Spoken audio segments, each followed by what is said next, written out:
Similarity question की बात करते हैं। एवरेज इंड्यूस ईएमएफ है 0.20 वोल्ट किसी कॉइल में, और उसके उधर थ्रू जो करंट चेंज हो रहा है 5.0 एम्पेयर से और 5.0 एम्पेयर इन अपोजिट डायरेक्शन, और उसको टाइम ले रहा है 0.20 सेकेंड। तो find the self induction constant, self inductance आपको फाइंड करना है एल। तो कर लोगे फाइंड। तो ये एवरेज हो जाएगा D I upon D T. Opposite direction में जा रहा था -5.0 एम्पेयर, तो इसीलिए चेंज -5.0 एम्पेयर -5.0, तो अपॉन में 0.20 सेकेंड टाइम चेंज होने वाला टाइम, तो आ जाएगा डी अपॉन डी टी की वैल्यू। और इसे आप पुट करोगे कहाँ, फैराडे लॉ ऑफ इंडक्शन। तो आगे phi is equal to minus L D I upon D T, self inductance value put कर दो तो हमारे एल बराबर 4 मिली हेनरी आ जाएगा। ठीक है, क्या कहा हमने? हम बात करेंगे अब self inductance of a long solenoid. Solenoid क्या होती है? जो नंबर ऑफ टर्न्स कोयल्स को क्या रहता है, टर्न्स को इस तरह से लपेटा हुआ रहता है किसी मेटल पे, ठीक है, और वो कहलाती है सोलेनॉइड। और उसके इनसाइड में क्या होता है, मैग्नेटिक फील्ड होता है, लेकिन आउटसाइड मैग्नेटिक फील्ड 0 होता है। और अगर उसको हमने ये कहा कि उसमें r रेडियस के हैं और n नंबर ऑफ टर्न्स पर लेंथ में है, ठीक है, सोलेनॉइड में, और उसमें I करंट पास होती है, तो उसकी वजह से क्या होता है, मैग्नेटिक फील्ड प्रोड्यूस होता है इनसाइड ऑफ द सोलेनॉइड। कितना? μ0 Ni। तो उसकी वजह से फ्लक्स चेंज जो होगा ईच टर्न में, तो क्या होगा, phi is equal to integration B into D S. B की वैल्यू यहाँ से पुट करी μ0 Ni, और डी एस एरिया, तो क्या होगा, cross section area pi are square. Clear? इतना क्लियर हो गया था। फाई की वैल्यू हमने यहाँ पुट करी।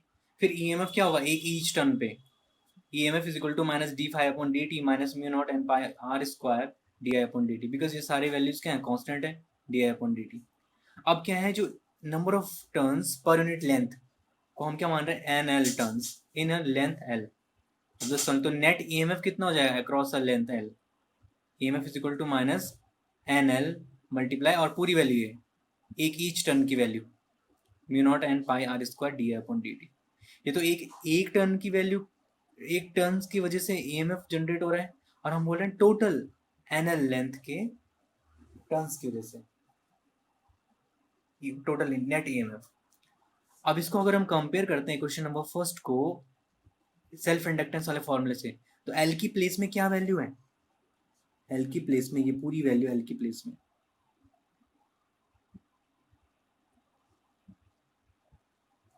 ये वैल्यू किसकी प्लेस में, एल की प्लेस में। तो यहां से हमारे पास self inductance l is equal to हो जाएगा, क्या हो जाएगा, l is equal to multiplication करो μ0 एन स्क्वायर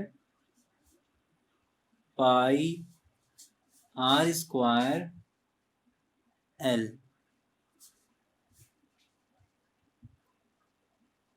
क्या आया, l is equal to μ0 n square pi are square l. और यही है सेल्फ इंडक्टेंस किसके लिए, of a long solenoid. Self inductance of a long solenoid, self inductance of a long solenoid. तो l बराबर μ0 n square pi are square L हमारे पास आया था सेल्फ इंडक्टेंस, और इसकी रिलेटिव परमिटेबिलिटी के टर्म्स में हम एल इक्वल टू लिख सकते हैं μr μ0 n square pi are square l. Because अगर हमारे पे रियल रिलेटिव परमेबिलिटी है, ससेप्टेबिलिटी है, तो हम किसी भी मटेरियल्स की देख सकते हैं कि वो उसका नेचर कैसा होगा, उसके कैरेक्टरिस्टिक्स क्या होंगे। ठीक है, तो जैसे सॉफ्ट आयरन के लिए μr रिलेटिव परमेबिलिटी की वैल्यू काफी ज्यादा हाई होती है, और इन्हीं self inductance of a solenoid से बनाए जाते हैं आपके आइडियल इंडक्टर। तो अगर कोई उसका नेग्लिजिबल रेजिस्टेंस हो और एक कोयल को लिए जाए, पर लेकिन उसका सेल्फ इंडक्टेंस हो, तो इस तरह के एलिमेंट्स को कहते हैं आइडियल इंडक्टर।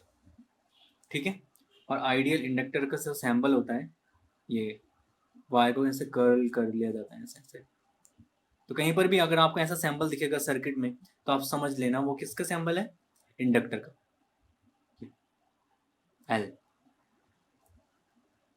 क्लियर है, यहां से समझ में आया? तो एक न्यूमेरिकल क्वेश्चन है, उसमें क्या है, इंडक्टर दे रखा है 20 मिली हेनरी का और 6 वोल्ट ईएमएफ है उसका, और आर इज इंटरनल रेजिस्टेंस, और सर्किट में इसको स्लाइड करते हैं इसको टुवर्ड्स राइट, ठीक है,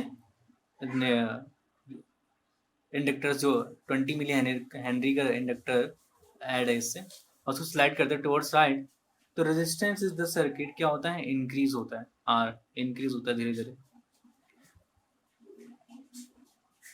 और अगर इंस्टेंट इसकी जो वैल्यू है रेजिस्टर की हो गया है 12 ओम, तो आपको फाइंड करना है कि कितने इंस्टेंट में करंट क्या हो जाएगी, 0.50 एम्पियर से ज़्यादा हो जाएगी या कम हो जाएगी, मतलब क्या फर्क है, इसका डिपेंडेंट फाइंड करना है कि करंट के साथ इसका क्या डिपेंडेंट रहेगा, कि करंट इंक्रीज होगी इतनी ज़्यादा एम्पियर से या लेस होगी। ठीक है, क्वेश्चन समझ में आया? कि आपको करंट मेजर करना है जब इसको स्लाइड करेंगे यहाँ पर रेजिस्टेंस की वजह से, कि इस सर्किट में करंट क्या होगी, 0.50 एम्पियर से मोर होगी या लेस देन होगी। क्वेश्चन समझ में आया? अरे हाँ ना बोलो। क्लियर, पक्का?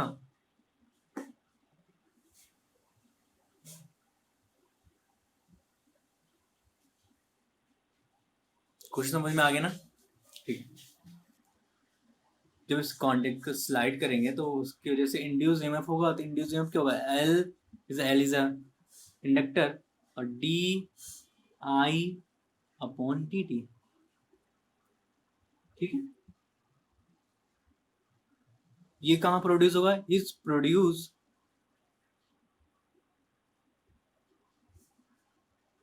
Across the inductor. ठीक है, और नेट ईएमएफ कितना होगा, 6 वोल्ट की वो भी तो है बैटरी लगी हुई, तो नेट ईएमएफ हो जाएगा आपका 6 volt minus L D I, 6 volt minus L D I upon D T, यह हो जाएगा टोटल नेट ईएमएफ। तो हैंस करंट क्या हो जाएगा,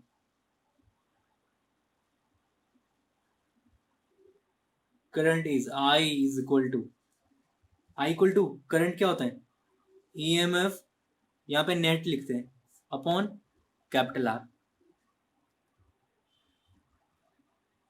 EMF net upon capital R, और वैल्यू पुट कर दो 6 volt minus capital L D I upon D T upon small are कितना है 12 ओम। इक्वेशन नंबर फर्स्ट मान लो इसको,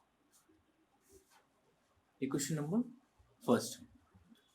तो क्या लिखा हमने, अगर रेजिस्टेंस इंक्रीज होगा सर्किट में तो करंट क्या हो जाएगा, डिक्रीज हो जाएगा, और डी अपॉन डी टी की वैल्यू क्या हो जाएगी, और ज़्यादा नेगेटिव आ जाएगी।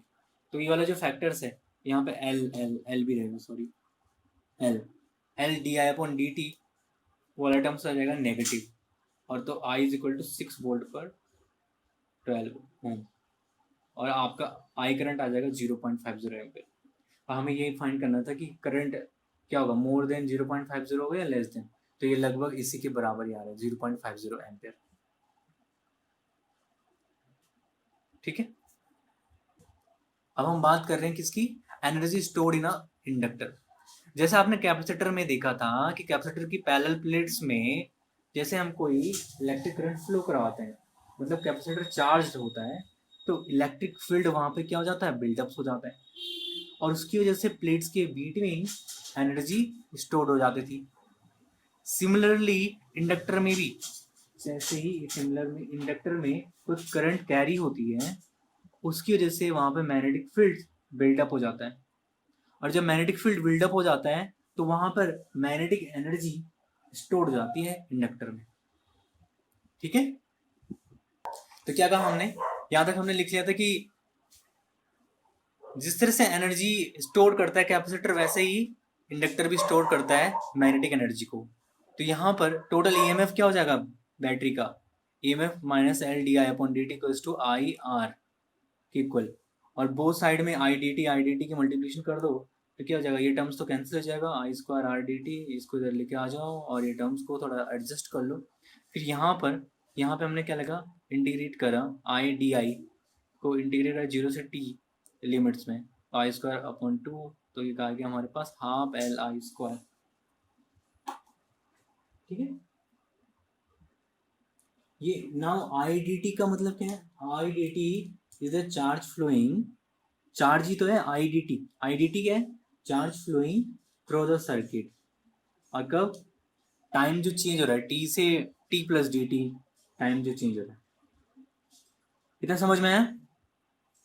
चेंज कर लो पेज फटाफट।